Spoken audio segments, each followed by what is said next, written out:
Yeah, doctors say there are two groups of people who are most at risk of getting the measles, those who aren't vaccinated and those who can't be. Doctors say because the measles vaccine is live, those who are immunocompromised or pregnant can't get the shot.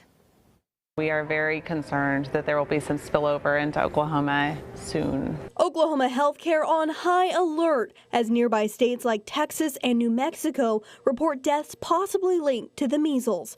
KOCO 5 asked a local pediatrician from OU Children's Hospital who is most at risk. The most at-risk people are those that are immunocompromised or unvaccinated. So kids under the year of 1, okay, or adults who are generally over 30. These are the two populations most at risk, doctors say, because the measles vaccine is live. What that means is that it actually is capable of giving you the measles if you do not have an immune system that can appropriately respond.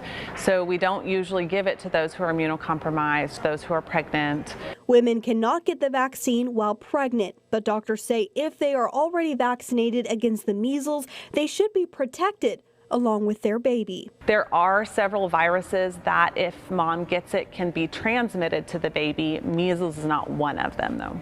If you have anyone in your home that cannot be vaccinated or is under vaccinated or is immunocompromised, I would just try to stay as safe as possible, lots of hand washing.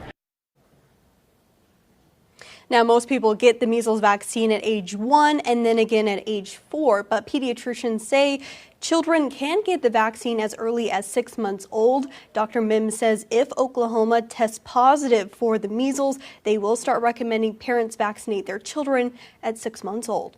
Reporting live, Kylie Thomas, KOCO 5 News.